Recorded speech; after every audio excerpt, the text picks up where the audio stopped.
लाडली लाल की जय, सद्गुरुदेव भगवान की जय।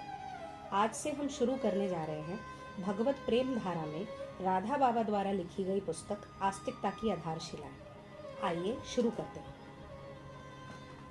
आस्तिकता की आधारशिलाएं।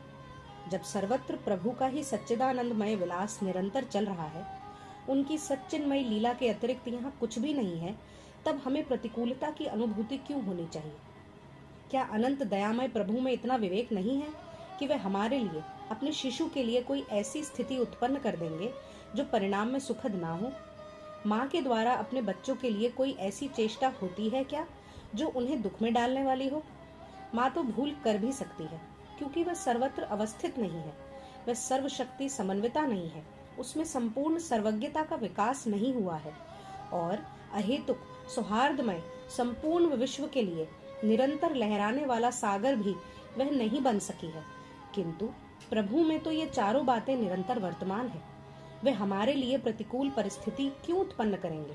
प्रतिकूल परिस्थिति उत्पन्न करके हमें क्यों दुखी करेंगे? सचमुच सचमुच यह हमारा भ्रम ही है।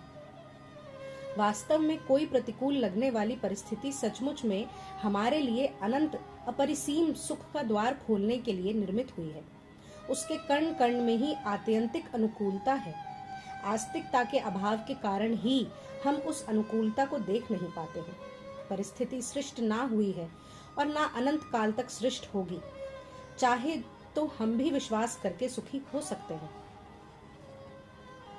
भय मन की कल्पना है।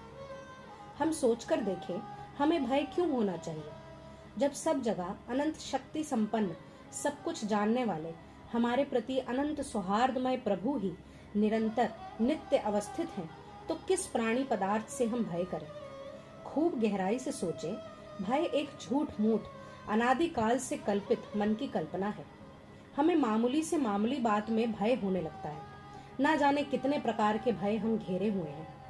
क्यों नहीं हम प्रत्येक प्रतिकूल लगने वाली परिस्थिति में अपनी आंख प्रभु की ओर कर लेते और निरंतर पास में रहने वाले, सर्वशक्तिमय, सब कुछ जानने वाले, अनंत अपरिसीम सौहार्दमय प्रभु पर ही सब प्रकार के भय को पूजा के रूप में सदा के लिए समर्पित कर देते?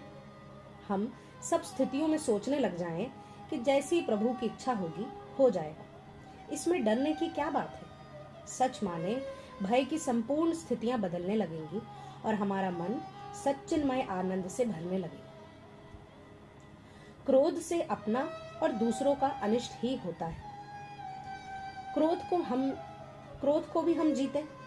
क्रोध अपने से कमजोर पर आता है। हमारा रोष निकलेगा बच्चों पर, नौकरों पर और जिनसे हम में हानि की संभावना नहीं है उन पर। किंतु जिसके निमित्त से क्रोध निकला हो, उसकी उस बुराई को तो वह दूर करने से रहा, उल्टे वह बुराई एक बार दबकर अंतश चेतना में वापस जाकर गहरी बन जाएगी। अतएव क्रोध से अपना और दूसरे का अनिष्ट ही होता है। सोचें, क्या हमने सबके मंगल का ठेका ले रखा है और हमारे क्रोध करने से ही उसका मंगल हो जाएगा, उसकी बुराई मिट जाएगी? किंतु यह भ्रम है कि मैं डांट डपट कर किसी को सुधार लूंगा।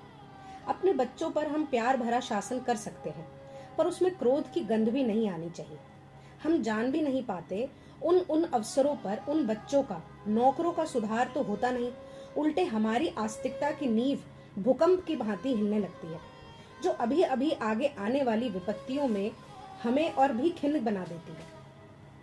इस दोष को सर्वथा सर्वांश में जितना शीघ्र से शीघ्र हम कुचल सके कुचल डालें, नहीं तो उपासना का प्रसाद इस वर्तमान नींव पर निर्मित नहीं हो सकेगा। क्रोध की गंध भी उस उपासना के महल की दीवालों को दरार डाल देगी। अतएव खूब सावधानी से व्रत लेकर इस दोष पर हम पूरा काबू पाएं। भगवान से एक बार जुड़ना ही जीवन का सारा इतिहास बदल जाने का एक शुभ शुगन है। बहुत पढ़े लिखे होने के कारण कोई विश्वास चाहे ना करे, परंतु सत्य तो सत्य ही रहेगा। भगवान हैं और रहेंगे। उनका अनंत अपरिसीम आनंदमय चदविलास अनादिकाल से चलता आ रहा है, अनंत काल तक चलता रहेगा। उस चिदविलास में ही विश्व का प्रत्येक प्राणी जान या अनजाने में सम्मिलित है। समुद्र की लहर की तरह बन बनकर वह उठता है और उसी में विलीन हो जाता है। अर्थात भगवान के परम आनंदमय अंक में ही वह विराजित था, है और रहेगा। उस अंक में ही उसकी संपूर्ण चेष्टा हो रही है। कल्पना करो, गर्भ में जब कोई बच्चा रहता है तो 5वें 6ठे महीने के बाद उसके गर्भ में चलने की अनुभूति माँ को होने लगती है।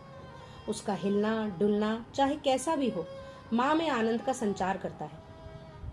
माँ उस गर्भस्थ संतान के संबंध में यह विचार नहीं करती कि यह तो हमारा तिरस्कार करता है। वैसे ही प्रत्येक भूत प्राणी निरंतर भगवान के गर्भ में ही निवास कर रहा है। भगवान के संकल्प में ही उसकी संपूर्ण चेष्टाएं हो रही हैं और उस प्राणी के अनजाने में ही भगवान के चिद विलास का प्रवाह बड़े व्यवस्थित ढंग से निरंतर चल रहा है और अनंत काल तक चलता रहेगा। किंतु जो प्राणी इसको जान लेता है उसे एक अनिवर्चनीय अचिंत्य आनंद का अनुभव होता है। वास्तव में यह जानना और ना जानना भी भगवान के सच्चिदानंदमय विलास का ही एक अंग है। सरल भाषा में इसे यूं समझना चाहिए, जिस क्षण किसी भी प्राणी ने एक बार भी किसी भी निमित्त से झूठ मूठ ही भगवान से संबंध जोड़ लिया, उस क्षण ही सचमुच अनादि अनंतकालीन जीवन भूमिका की एक नई रूपरेखा निर्मित हो गई। अर्थात अब आगे चलकर यह अवश्य अवश्य उस प्राणी की भांति भगवान के चिद विलास के रहस्य को जान जाएगा, जो भगवान के अंग में नित्य विराजित रहकर भगवान के विलास का नित्य निरंतर अनुभव करता हुआ परमानंद में निमग्न रहता है। भगवान से एक बार जुड़ना ही जीवन का सारा इतिहास बदल जाने का मानो सचमुच सत्य परम मंगलमय शुभ शगुन है। हर्ष को हम आनंद में परिणत कर लें। अनुकूलता में हमें हर्ष होता ही है, पर यह हर्ष एक विकार है। आनंद में सर्वथा भिन्न वस्तु है यह। हर्ष को आनंद में परिणत कर लें, यही करना है। आनंद तो प्रभु का स्वरूप है, प्रतिबिंब है, जो मन बुद्धि रूपी दर्पण पर प्रतिबिंबित होता है और तब तक स्थायी रूप से बना ही रहता है जब तक मन बुद्धि का भी आत्यंतिक विलय प्रभु में नहीं हो जाता। किसी भी हर्ष को हम आनंद का रूप दे दे, अर्थात ऐसी भावना दृढ़ कर लें कि वह हर्ष हमें कभी नहीं छोड़ेगा, फिर यह विकार वरदान बन जाएगा और यही करना है। वस्तु के परिवर्धन की भावना को भूलकर हम भगवान की रट लगाना शुरू कर दें। परिवर्धन का अर्थ हुआ परिवर्तन करना। किसी अनुकूल वस्तु की सत्ता का अनुभव होकर उसमें परिवर्धन होने की इच्छा का नाम लोभ है। यह भी एक बड़ा दोष है। हम विचार करें, क्या वह वस्तु सचमुच बिना कहे भगवान की कृपा से बढ़ नहीं जाती? यदि यह हमारे लिए आवश्यक होती, क्या भगवान को यह ज्ञान नहीं है कि इसमें इसका काम नहीं चलेगा, इसे बढ़ा देना चाहिए?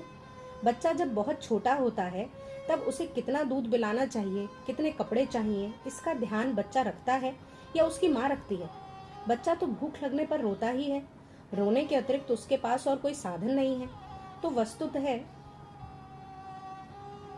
वस्तुतः है तो हम भगवान की दृष्टि में बच्चे के समान ही, किंतु भ्रमवश समझ रहे हैं, अपने को चतुर और निर्णय कर लग जाते हैं कि इस चीज की तो ये त्रुटि है, यह तो पूरी होनी ही चाहिए।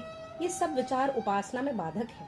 यदि हमारी परिवर्धन की इच्छा हो, किसी वस्तु के परिवर्धन की भावना हमारे मन में उदय हो, तो हम भगवान को पुकारने लग जाएं और सचमुच भगवान पर ही इसका भार छोड़ दें। हम परिवर्धन की भावना को भूलकर भगवान की रट लगानी शुरू कर दें। हम देखेंगे कि दो बातों में से एक बात होकर रहेगी। पहली, या तो हमें विस्मृति हो जाएगी उस परिवर्धन की, या फिर रोने पर माँ जैसे दूध पिला देती है वैसे ही हमारी परिवर्धन की चाह पूरी हो जाएगी और साथ ही एक विश्वास का भाव इतना तीव्र हो उठेगा कि क्रमशः आगे परिवर्धन की चाह में काफी शिथिलता आ जाएगी और हम ऊपर उठ जाएंगे। राधा राधा राधा राधा।